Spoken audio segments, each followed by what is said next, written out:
नमस्कार दोस्तों, ज्ञान चैनल में आप सभी का स्वागत है। दोस्तों, आप लोगों के काफ़ी कमेंट्स और काफ़ी रिक्वेस्ट आए थे कि मैं आप लोगों को अग्निपथ योजना के बारे में कुछ विस्तार से बताऊं, तो आज मैं आपकी उसी डिमांड को पूरा करने के लिए हाजिर हूं। दोस्तों, जैसा कि आप सभी जानते हैं कि अग्निपथ योजना ये हमारी सेना में, चाहे वो इंडियन आर्मी हो, चाहे इंडियन नेवी हो या इंडियन एयरफोर्स में, उसमें जितने भी सैनिक होते हैं उनकी भर्ती की प्रक्रिया को एक अलग तरीके से बनाने के लिए इस योजना को लाया गया। ये योजना जो है कैबिनेट, अपनी इंडियन कैबिनेट के द्वारा 14 जून 2022 को अप्रूव हुआ था। सबसे पहले दोस्तों हम जान लेते हैं कि इस योजना की ज़रूरत क्यों पड़ी। तो दोस्तों, जैसा कि आप सभी जानते हैं, अगर आप वेस्टर्न आर्मीज़ को देखें, अभी रशिया में भी रशिया यूक्रेन वार चल रहा है, तो उसके अंदर भी काफ़ी न्यूज़ आप लोगों को पता चलती रहती हैं कि रशियन आर्मी जो है वो काफ़ी जो है यंग आर्मी है। 2-2 साल 3-3 साल के जो कॉन्ट्रैक्ट वाले बच्चे आए हुए हैं, इसलिए वो प्लानिंग जो होता है उसको एग्जीक्यूट करने में उतनी अच्छी तरह से कामयाब नहीं हो पा रहे हैं। तो वेस्टर्न आर्मी जितनी भी हैं उसमें सब में तकरीबन ऐसे ही चलता है। कई आर्मीज़ में आप देखेंगे, कई देशों में, कि सभी के लिए जितने भी सिटीजन्स हैं उनको सबको कंपलसरी होता है कि 16, 17, 18 साल की एज हुई तो उसके बाद उनको 3 साल, 4 साल, कहीं 5 साल आर्मी के अंदर सेवा करना पड़ता है। उसके बाद जो कंटिन्यू करना चाहते हैं कंटिन्यू करें, अदरवाइज़ जो है वो अपने दूसरे कामों में रहें। और साथ में कभी भी कोई भी अगर ज़रूरत पड़ती है, देश में कोई भी बाधा आती है, जंग की स्थिति पैदा होती है, तो उनको कभी भी बुलाया जा सके। तो वेस्टर्न आर्मीज़ में काफ़ी दिनों से यही चल रहा है। इसके अलावा दोस्तों, इंडियन आर्मी की सबसे बड़ी प्रॉब्लम ये है कि इंडियन आर्मी में जो बजट हमको एलोकेट होता है उसमें से बहुत ज़्यादा पैसा पे और पेंशन पर चला जाता है। तो आप लोगों को पता है कि आर्मी की मॉडर्नाइजेशन, हमारे जो इक्विपमेंट्स वगैरह होते हैं वो कुछ समय के बाद सब ऑब्सोलीट हो जाते हैं। वो काम के लायक नहीं रह जाते, क्योंकि आपको पता है टेक्नोलॉजी रोज़ डेवलप हो रही है। आप लोग देखते हैं आपके मोबाइल फ़ोन्स जो है 2 साल 3 साल के अंदर जो है आपको लगते हैं कि बहुत पुराना हो गया, नया मोबाइल फ़ोन चाहिए, डेली मॉडल चेंज हो रहे हैं। तो इसी तरह से सेना के भी जो युद्ध की जो सामग्री है, जो उपकरण है, वो भी हमेशा बदली होते रहते हैं। तो उसको पूरा करने के लिए हमें काफ़ी पैसे की ज़रूरत पड़ती है।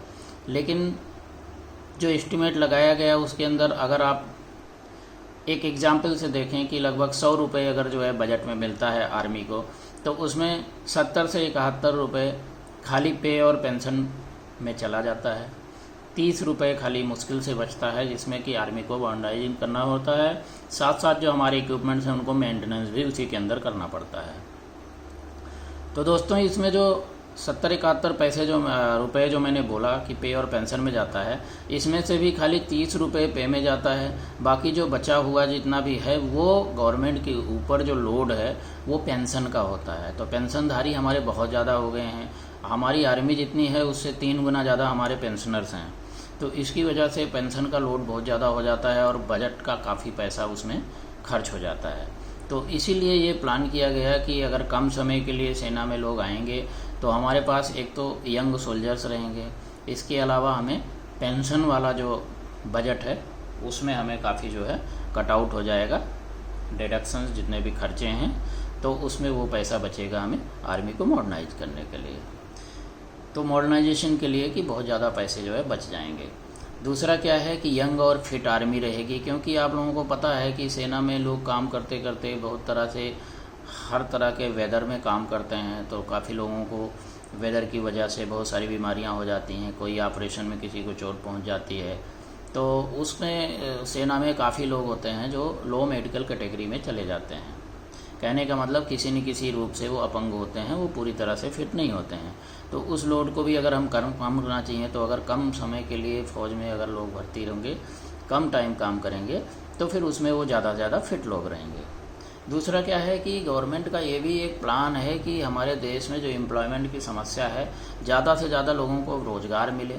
क्योंकि गवर्नमेंट चाहती है कि 4 साल अगर किसी से काम कराएंगे तो एक तो उसकी ट्रेनिंग हो जाएगी, वो एक सैनिक बन जाएगा, डिसिप्लिन्ड आदमी बन जाएगा। इसके साथ साथ जो है ज़्यादा से ज़्यादा लोगों को एम्प्लॉयमेंट मिलेगा।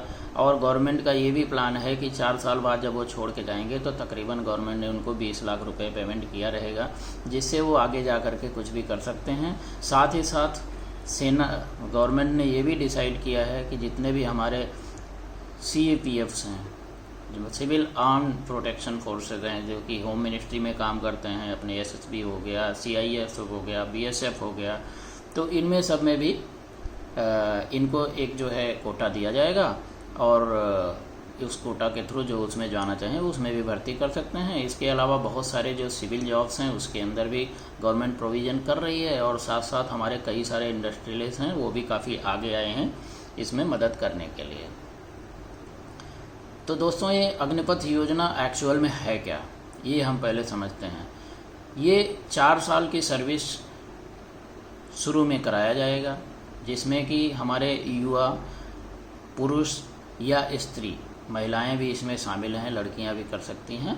और इसमें जो है जितने भी लोग टोटल आएंगे उसमें से 25% लोगों को सेना में कंटिन्यू करने के लिए एलिजिबिलिटी दी जाएगी।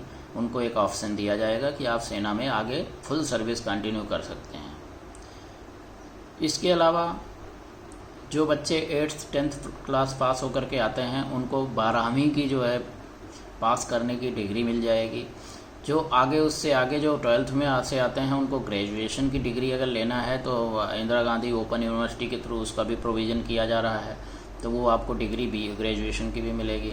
इसके साथ साथ आपको डिप्लोमा सर्टिफिकेट्स मिलेंगे जो कि स्किल डेवलपमेंट प्रोग्राम के तहत उसका कराया जाएगा, क्योंकि आर्मी में आप आते हैं तो आप कोई ना कोई एक पार्टिकुलर काम करते हैं, तो वो जो स्किल आपकी डेवलप होगी तो उसका एक स्किल डेवलपमेंट का एक प्रॉपर डिप्लोमा मिलेगा जो कि आपको आगे फ्यूचर में काफ़ी काम आएगा। इसके अलावा जैसे कि मैंने आपको बताया कि स्टेट और सेंट्रल पुलिस फोर्सेज में भी इनको काफ़ी वैकेंसी दी जाएगी।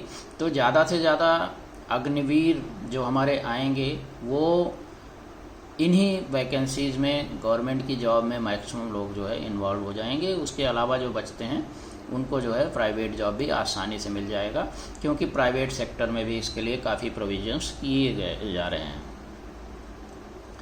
दोस्तों, अभी हम जान लेते हैं कि कौन कौन लोग हैं जो अग्निपथ योजना में एलिजिबल हैं। तो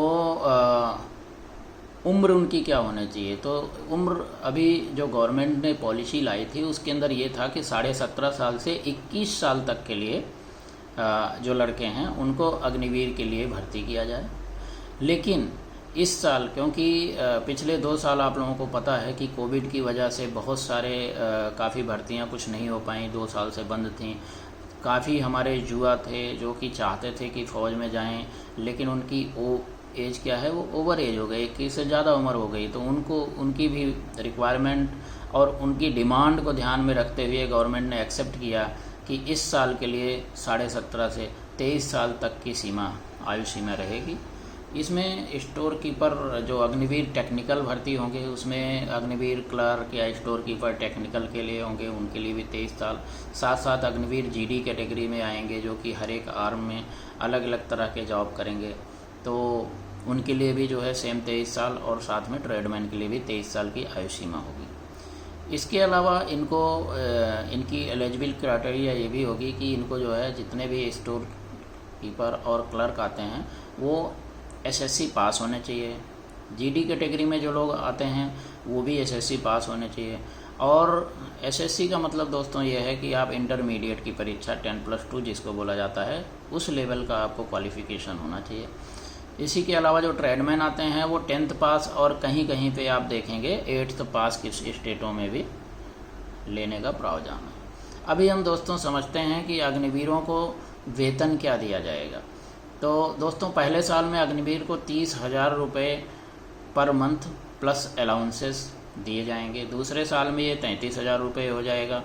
तीसरे साल में 36,500 रुपये हो जाएगा, और चौथे साल में इनको 40,000 रुपये का वेतन दिया जाएगा। इसके अलावा जो भी अलाउंसेस जिस एरिया में रह रहे हैं, जो डिफ़िकल्टी लेवल होगी, जैसे कि अगर फील्ड एरिया में रहे हैं तो फील्ड का अलाउंस मिलेगा, और हिल एरिया में रह रहे हैं हिल का अलाउंस मिलेगा। तो इस तरह से इनको सारे अलाउंसेस जो भी सेना में आज के समय पे लागू हैं वो सारे के सारे इनको भी मिलते रहेंगे।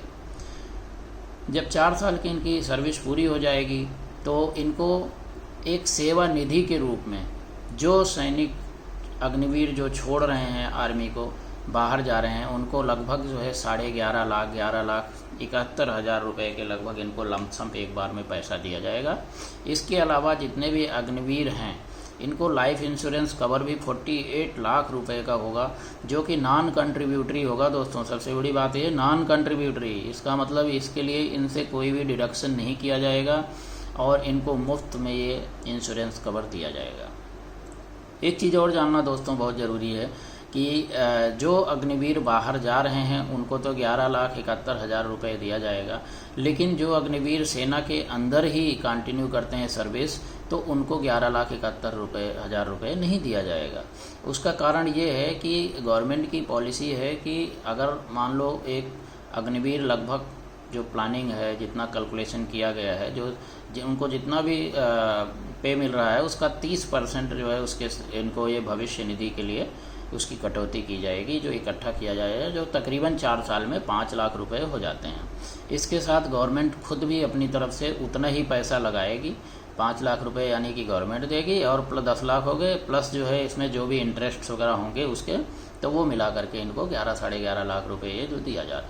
तो जो सैनिक कंटिन्यू करते हैं तो उन्होंने जो कंट्रीब्यूशन अपना किया है 5 लाख का वो तो उनको मिलेगा, लेकिन गवर्नमेंट की तरफ से जो 5 लाख मिल रहा है वो उनको नहीं दिया जाएगा। इसके और क्या क्या फ़ायदे हैं दोस्तों अग्निपथ स्कीम के, तो एक तो सेवा निधि पैकेज मैंने आपको बता दिया। दूसरे अलावा जो है इसके क्या स्किल सर्टिफिकेट, जो मैंने बोला कि डिप्लोमा सर्टिफिकेट्स आपको मिलेंगे कि आपने इस तरह का काम किया है, ताकि जो है अपने प्राइवेट सेक्टर में उस तरह के काम करने के लिए आपको आसानी से एम्प्लॉयमेंट मिल सके। इसके अलावा 12वीं का और ग्रेजुएशन का जैसे मैंने बताया कि ये सर्टिफिकेट्स आप मिलेंगे। और साथ साथ में आप दोस्तों आपको पता है कि एक नॉर्मल आदमी जो आता है जब फौज में आता है तो ट्रेनिंग सिखलाई और जो फौज का जो सिस्टम होता है उसके साथ वो बहुत ही एक डिसिप्लिन्ड आदमी बन जाता है। तो एक आप बहुत अच्छा ह्यूमन बीइंग बन जाएंगे, डिसिप्लिन आदमी रहेंगे, जो कि बाद में भी जो है उस डिसिप्लिन को ज़िंदगी भर फॉलो करेंगे और अपने देश के लिए अच्छा काम करेंगे। इसमें कुछ चीज़ें और भी जानना ज़रूरी है कि बहुत सारे लोग बोलते हैं कि इनको एक्स सर्विसमैन की फैसिलिटीज़ मिलेंगी कि नहीं। तो दोस्तों मैं आपको क्लियर बता देता हूँ कि एक्स सर्विसमैन की फैसिलिटी उन्हीं लोगों को मिलती है जो कम से कम 10 साल फौज में सर्विस करके उसके बाद जाते हैं, तो इनको एक्स सर्विसमैन की स्टेटस नहीं मिलेगी।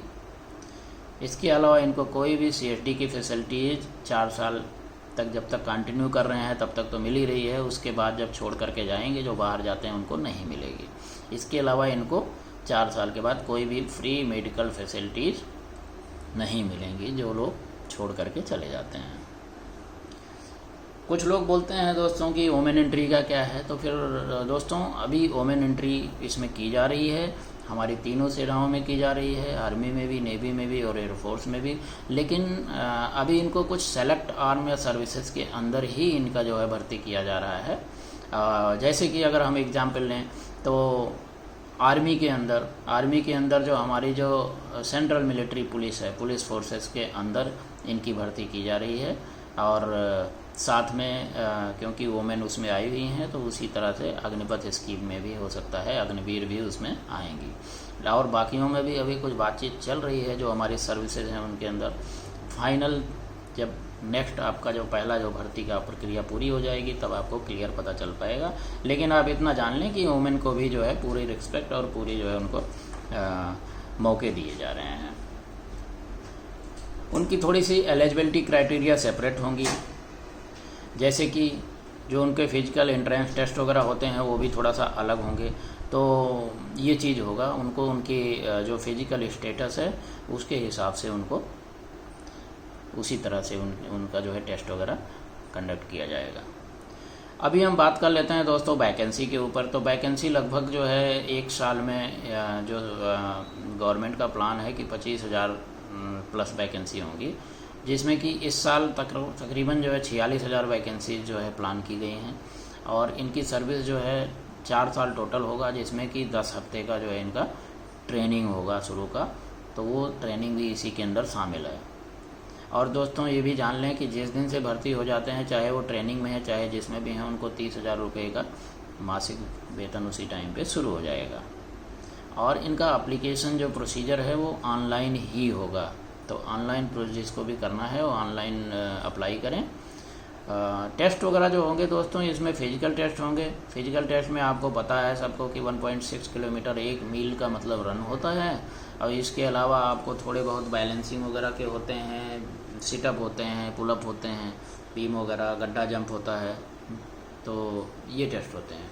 इसके अलावा मेडिकल साथ में वहीं पे ही रैली साइट पे ही हो जाता है। तो ये फिजिकल और मेडिकल दोनों दोस्तों रैली साइट पे हो जाते हैं। इसके बाद में फिर कॉमन एंट्रेंस एग्ज़ाम के थ्रू रिटन टेस्ट इनका किया जाता है। इन सब का दोस्तों डिटेल में मैं अपने अगले वीडियो में डालूँगा।